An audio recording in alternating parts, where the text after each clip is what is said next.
Hello. Hello. I told you I'd be on time.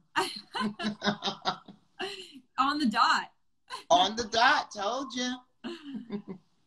I'm trying to turn around my Bevelations sign so that we see it correctly. I actually have a neon sign as well. It's not on right now, but I have a pink neon sign too. Oh, what's yours say? It says Hello There Collective. What's Hello There Collective? It's my social media agency. Oh, okay. Yeah. I like your sign. It always adds like a very touch to a room. Yes, and of course it's also the neon sign on my book cover. I know. Hold on one second. I just realized I don't have my book with me. Oh, go grab it. It's always just on the table there. See? It's like literally a carbon copy. It's a carbon copy. Yeah. There we go. I'm so happy to be with you. Yeah, Bevy, thank you so much for joining today. I'm so excited to talk with you. Me too. I'm excited to chat as well. Yeah, so we got some people joining.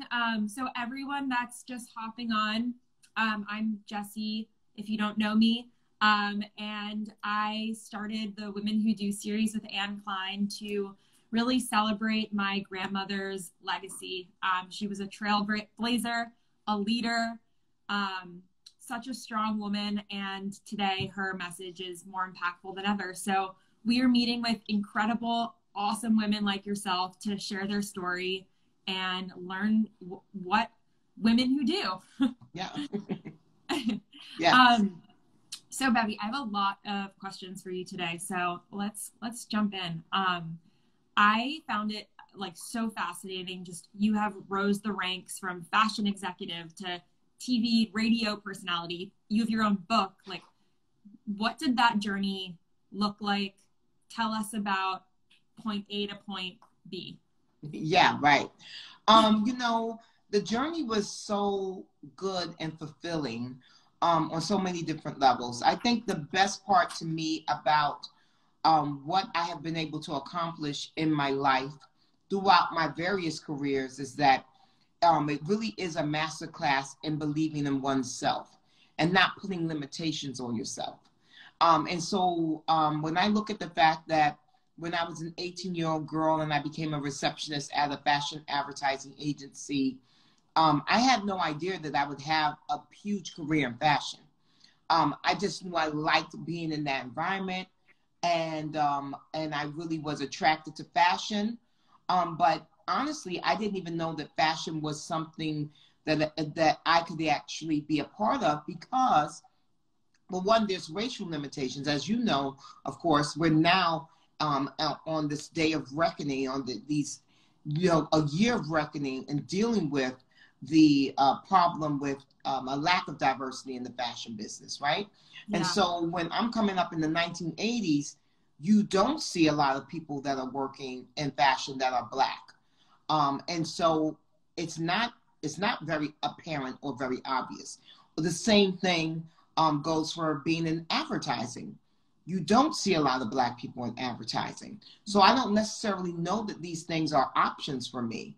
But the blessing was that I was very fortunate to go to an advertising agency and met 4 incredible people who did not look like me, did not share my same background, but saw me as a real individual, and did not look at me from a viewpoint of my race. Looked at me as a young woman who was obviously very intelligent, had a good sense of style, and came from good stock.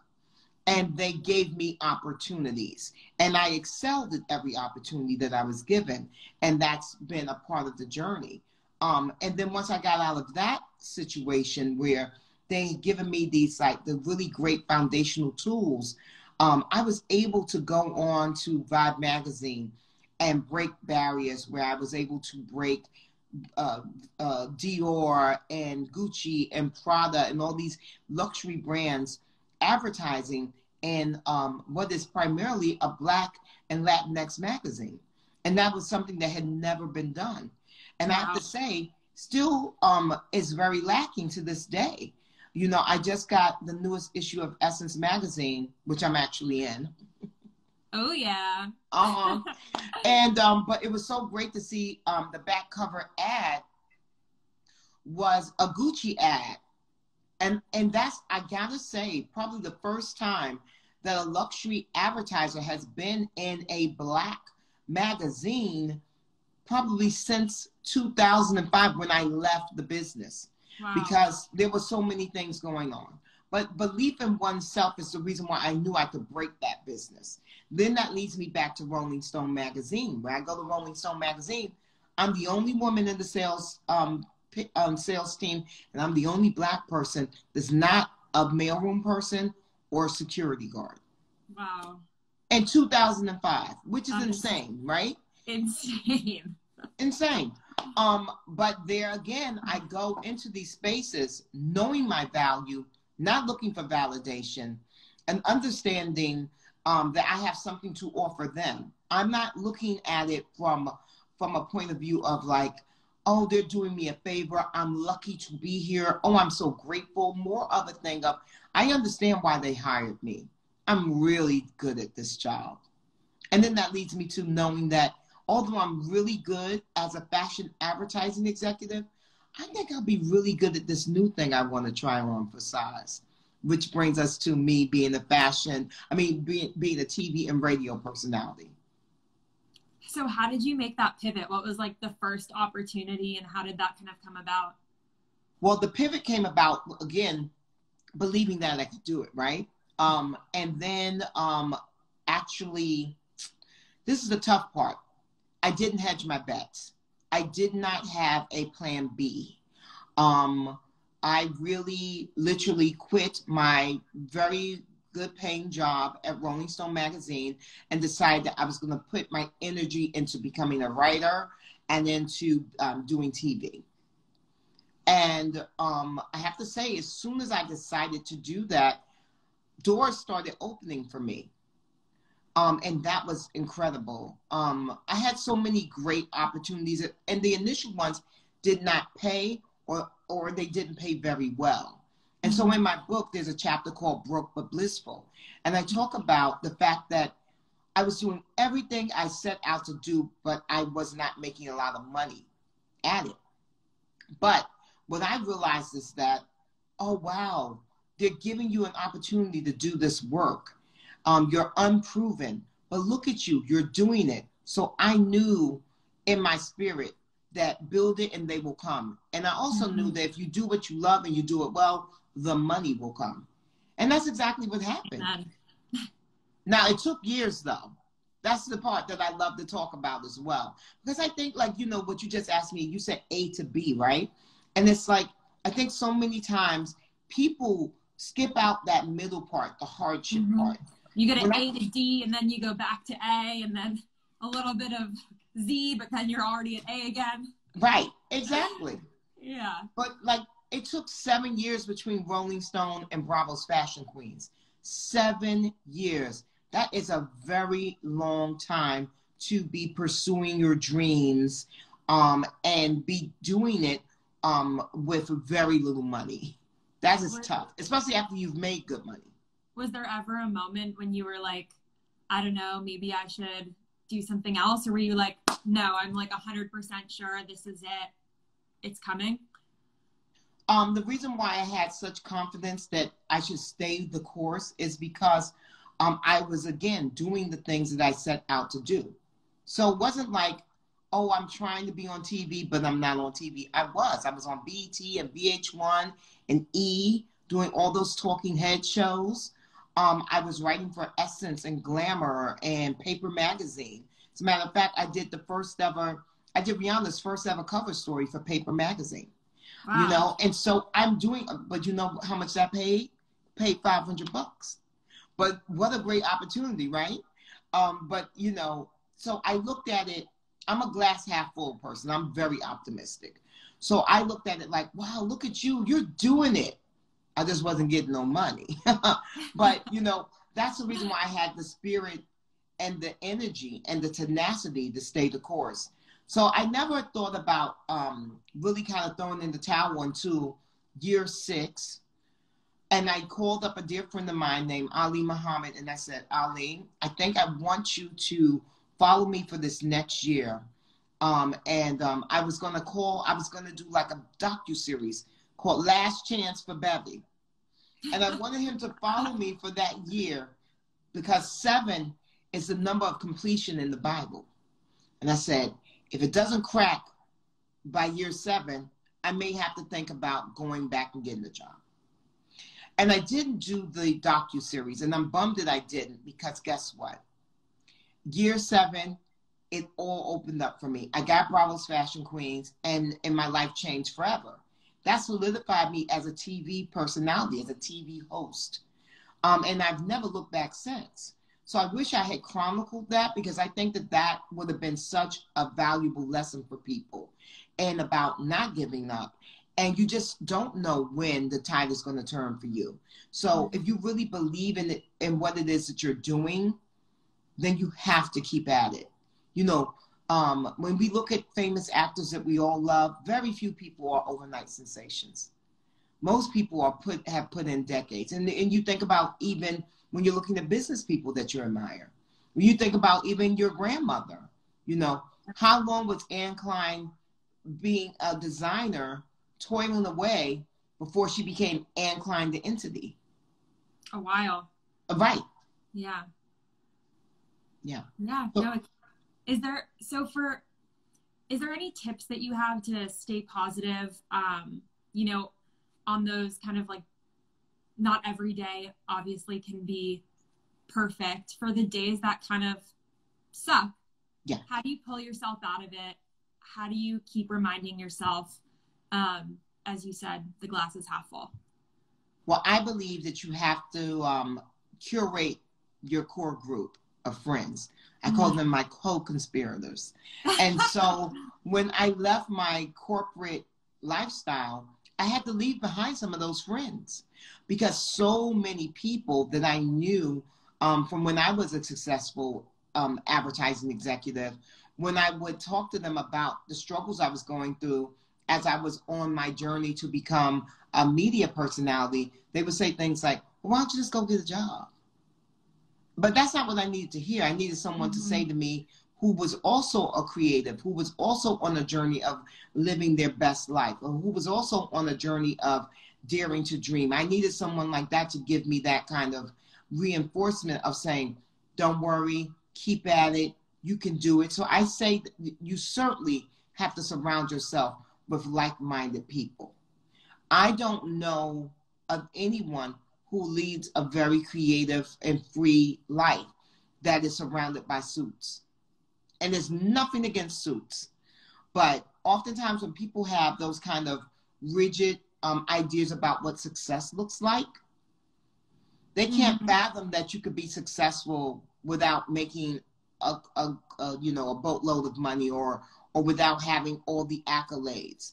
What about personal fulfillment?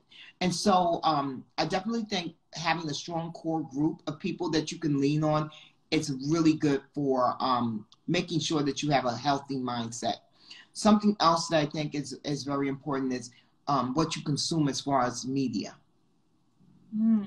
So 100%. we have to be so careful. So I stopped reading blogs. So back when I was on this journey initially, this is like when blogs were huge. And there were so many blogs out, and so many of them were so negative. And I had to stop reading them because, you know, even to this day, you know, if we're telling the truth, most of us get up in the morning and we're going to check social media of some sort. Yeah, it's an automatic response even. Your thumb just kind of knows where to go. Exactly. So if you follow a lot of negative and corrosive kind of people and or sites, that's going to seep into your spirit, and that's going to start your day off to a really miserable start. And you're going to carry that with you. So you have to guard against negative media input. And for me too, you know, I literally don't really watch the news. I read the news. Because when you're reading something, for me, I just feel like when you're, and I try and read reputable, reputable sources. Mm-hmm. And so, because I don't want a lot of just, I think a lot of times the news, like opinions, you want to get the facts. I want to get the facts. And I find that a lot of times there's so much negativity in the news, because I do believe there's a lot of scare tactics that go on in the news. You know, my mom is 93 years old, and she tells me all kinds of horrible things that are going on in the world because she watches the news all day. And I'm like, you know what's so interesting? I didn't know that like 10 people like fell in a subway track this year already. Like, I didn't know that. And not that I don't need to know it, but what I am going to say is this. They feed you that kind of information, so all of a sudden it feels like, oh my gosh, so many people this has happened to. Meanwhile, how many people in New York City? You know what I mean? But instead, you don't even take that part of it in. You're just taking in this fearful, negative thing. And fear is the enemy of imagination, of growth, and of daring to dream. If you are fearful in your life and your spirit, you cannot grow, because you'd rather be stagnant and safe. But I think this year taught us that there's no such thing as safe, right? You know, I think we all... That's for sure. Right? We all had this kind of bubble burst in 2020, because for the longest time, you know, and even for myself, I felt like my life was good, and, you know, if I needed anything, I could, you know, certainly get it at this point in my life. And even if I couldn't get it, real talk, I got a nice amount of wealthy friends. So I was like, you know, if I need something, I'll be able to get it. And then all of a sudden, a global pandemic happens, and there is no place in the world that's safe. Nowhere. And what does that do to one's kind of mindset? Also, which brings me into another thing that I think you need for a healthy outlook. Everyone should be in therapy. Everyone should, especially after the year that we've had. Yeah. Make sure you're talking to someone about what has happened in this last year. Because it's really changed all of us. And I don't care who you are. I don't care about your resources. I don't care if you've lost someone or not. This year has changed all of us. And some of us for the better. But for most of us, I think there will be years before we really find out how we're truly doing. You know, people say, how are you doing? Yeah. I'm always like, I don't really know how I'm doing. Yeah, I mean, I think like we sometimes cling to acting like everything is normal to feel normal, but everyone kind of has that point where you're like, this is not normal. Like, this needs to be recognized for what it is. This is insanity that we just went through this year. Yeah. And we've all been quarantined, and we have lost people that we loved, and, you know, that we weren't allowed, and we go outside and we wear masks, which I'm a big mask wearer, by the way. I'm not one of the deniers. I'm into wearing my mask. I even wear the ugly medical ones. I don't even have a fancy mask. Me too. I have a medical one, but then I have like a pretty gold chain on it. Right, so exactly. It balances each other out. Yeah, to make it a little chicer. Yeah, exactly. Yeah, but it's been tough. But those are the things I think that we all need to do to try and maintain a healthy outlook, especially when we're trying to change our lives. You know, in my book, there's a chapter called Dare to Dream. And I think that, you know, most of us are, even in our dreams, we dream very safely. I was just on The View when my book came out, and, you know, I talked about what's next for me. And I said, you know, my goal is to be an EGOT, like my friend Whoopi Goldberg. And Whoopi said, and you'll get there, Bevy. And that meant so much to me. But, you know, that's an outrageous and audacious dream to have, because I'm 54 years old. And so you would think, well, how are you going to get to EGOT status You're not an actress. You're not a singer. You're not a, like, you know, all the things that you need to, like, kind of, when we think about EGOTs. But, you know, I just started acting. I got my first acting role. Wow. Yes.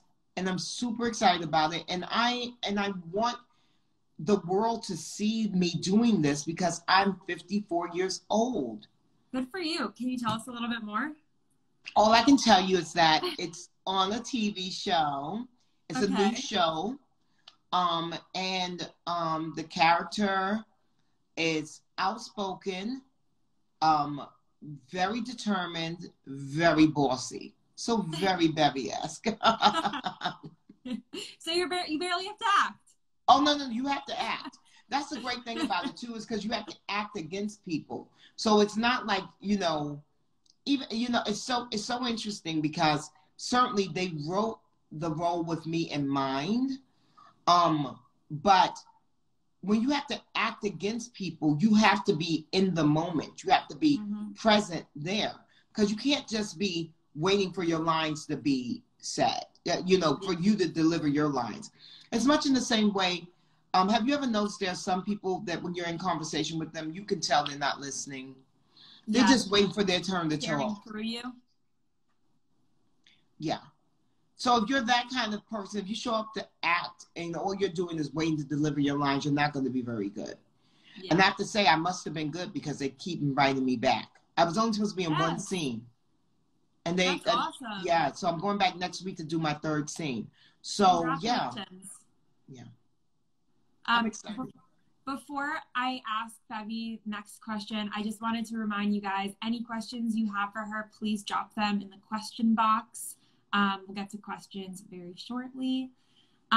So one other thing I love to always ask is, I find it just so interesting how different successful women kind of start their day and what their day looks like.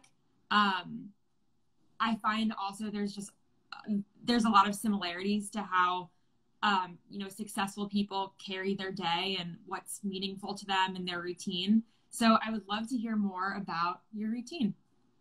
So on a good day, because I'll be honest, not every day is going to be the most productively fabulous day. There are days, like last week I went out and I had way too much to drink. So that day was a complete wash. That following day was a complete wash. So, you know, but on a good day, when I wake up and I've gotten a good night's rest, my thing is that I like to get up early. Like, you know, for me, early is like 7 o'clock because I don't have a job. So I don't have to be somewhere. So it's like 7 a.m. and I like to journal. And my journal is in my bed with me. So I just stretch the arm out, grab the journal, and I journal. And that's something I got from The Artist's Way. The really amazing book by Julia Cameron that really unleashed my creativity. So I journal, and I normally do about 2 to 3 pages. And then I like to have a little ginger turmeric tea. I have a wonderful tea company that I like to use, Brooklyn Tea. They make a wonderful ginger turmeric tea. And then while that's brewing, I like to run my bath water because I like to take a bath versus a shower. And so while my bath water is running and my tea is brewing, I get all my equipment assembled. So I bring my journal into the bath with me, and I bring my Crayola watercolors. And I paint in the tub. And then sometimes I journal as a compliment to what I'm painting.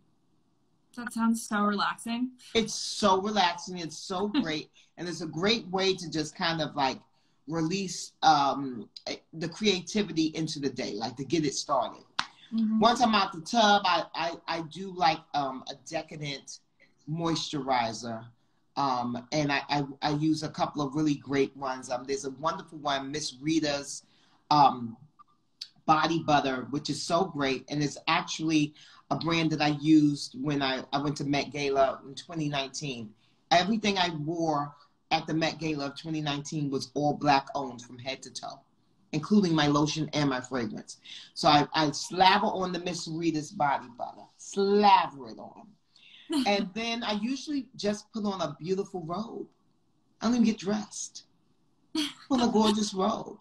This sounds like the best day ever so far. It's so good. It's so good. And then I'll make myself a beautiful salmon scramble. It's like my favorite thing to do. A Vidalia onion, some mushroom, some spinach, 1 egg, half a pack of like the smoked salmon, scramble that up, sit down with the ginger turmeric tea, eat, take it in. Then I like to watch the morning shows that I need to watch. Like I need to watch, because I still do TV. So I do need to see what's going on not Regis, Kelly and Ryan, or on Wendy, on Tamron, all these different things. And then I start to really get into my work day. But it's very leisurely around here. But today was a little different because I actually had to go and take my COVID test for because I'm going into wardrobe for my acting job on Friday. So they make you get tested 2 days before, then I'll get tested on Friday again. So that meant that I had to get up, get dressed, go all the way downtown. So that was a little different. Yeah. But I got to tell you, when I was working at a 9-to-5 job, I had a rule that I would not go to work before 10 o'clock. I did not like to get into my car until 10 o'clock because I wanted to miss rush hour traffic. And I also, as soon as I was able to afford to, I stopped taking the subway, because for me, the subway was just too much coming at me, and a lot of like sometimes very aggressive energy, and it wasn't healthy for me to start my day like that. I love to I'll have my car go through Central Park because I live in Harlem, so Central Park begins at 110th Street, so I would have them into the park there. And what a beautiful way to go to work, through a park. Dreamy, right? Yeah. I as a born and bred New Yorker, I hear you on the subway. Yeah. I remember I used to live in Williamsburg, and I would commute to Times Square for work. And that's dangerous anyway. To go to Times Square for work, it's like so jarring for everything, because it's sensory overload. Crowded, lots of lights, noise. Yeah. Oh my gosh. It was always like a jolt in the morning. It was always like some version of me like spilling my coffee everywhere on the subway. People around me getting angry that I'd probably spilled my coffee on them. Right. Yeah. I live in LA now, so no more subway. No more subway. And see, LA is a whole chill environment anyway. So, for you, you're like getting up and you can go for your hike. Then you're going to go. And it's all about, there's a culture attached to Los Angeles, right? And to that kind of, it's a lifestyle out there. Yeah, so, very much so. Yeah. So when I was talking about the company you keep and finding co-conspirators, I find that Los Angeles is a much easier place to you can go out your door and chances are you're going to hit someone who's on a creative journey just like you. Mm-hmm. It's all people from everywhere. I mean, so is New York, but especially here, you very seldomly meet a true Angelino. Yeah. Okay, Bevy, let's see what questions we got here. I'm opening this up. Let's see. Hold on, I'm scrolling through. Kathleen asks, who are your mentors? Oh, wow. That was from 1922. I have 4 mentors, Chuck Cohen, Gail Malloy, Kenny Valenti, and Jeff McKay. And they were my mentors when I was a young woman. So I would say they mentored me from the time I was 18 years old until the time I was around 28. Those are the folks that I mentioned gave me great opportunities. Yeah. Wow. And are you guys still in contact? Oh yeah, definitely. Okay. Jeff McKay wrote me a beautiful note about my book, and it meant the world to me. And so, yeah, we're still in touch. And it feels great to know that these people who put so much into me can see the fruit of their labor and that they took the time to mentor someone, and it paid off. Yeah, that's awesome. Yeah. And okay, we have one. I think we have time for one more. Oh, I like this question. What's the first piece of clothing that you select when you put together your look? Well, I love Good that question. question too. It is definitely the shoes. Oh, really? Yeah. I start with the jacket. Huh? I start with the jacket. No, always the shoe. Shoes. Always the shoe. But now that we're in the pandemic time, it's always the top. Mm-hmm. Because now it's like everyone's just gonna see this, which bums me out. I had to go into Wendy Williams to her studio to do my TV appearance for the book. And so I wore really great shoes. On Dr. Oz, I wore really great shoes. But it's so sad because like now, all those beautiful shoes are just in the closet. It makes me so sad. So now all we have is just tops. So I literally don't really wear a lot of blouses. I normally wear a lot of dresses. But because of the pandemic, I've actually started buying blouses because I'm like, oh yeah. And I got to tell you, in my book, the last chapter is called, I'll read this to you. The last chapter is A Pandemic, Race Relations, Getting Comfortable with Being Uncomfortable, and Not Wearing Bottoms During Zoom Calls. 2020 in a nutshell. I will tell you though, I do have on bottoms today because I was out running errands. But normally I would be talking to you totally bottomless. I call it Donald ducking. Donald ducking. Right, Donald ducking. I would totally be Donald ducking. Definitely. But I just want to show the folks my book, Bevelations, Lessons from a Mother, Auntie Bestie. People are saying great things about it. And I'm so very proud of it. But it really is a self-help book wrapped in a memoir. And I'm really very proud of the fact that when you go on Amazon and you'll see hundreds of reviews about it, I have a 4.9 out of a 5 Wow. review on Amazon because people really are loving it. They're really connecting with it. Right now, we're in such a time where people are wanting to understand how they can pivot. And in this book, I talk about the pivot. I talk about building your personal brand, which is very imperative. I mean, your grandmother knew about a personal brand before that kind of thing was even a thing. You know, I think she was probably one of the first American designers to really have a brand name of that ilk, where it was not, because for many years, fashion designers were simply seen as the help, and they were not celebrities, and they really didn't have brand names. It was more about the stores that people shopped at versus the designer. You would say, oh, this dress is from Bonwood Teller, or it's from Saks Fifth Avenue, or Macy's, or what have you, but it would not be about the designer. But your grandmother became a brand way before there were personal brands. And so I talk about, She was a force. She was a force. But I talk about in this book how we can all become forces. As a matter of fact, I mentioned there's another chapter, the Red Soul Proposition, where I talk about how Manolo Blahnik was the it shoe. And then Louboutin came along. And I ask everyone, how can you become a Louboutin? How do you find your red soul, which is your unique proposition, which will allow you to go into your boss and get more money than someone who is on your team, because you have really defined what makes you special and unique, like the red soul of Louboutin. So there's lots of practical brand building information in here, lots of practical information about how to pivot. And then there's also great things in here about maybe if you're the only one in a space.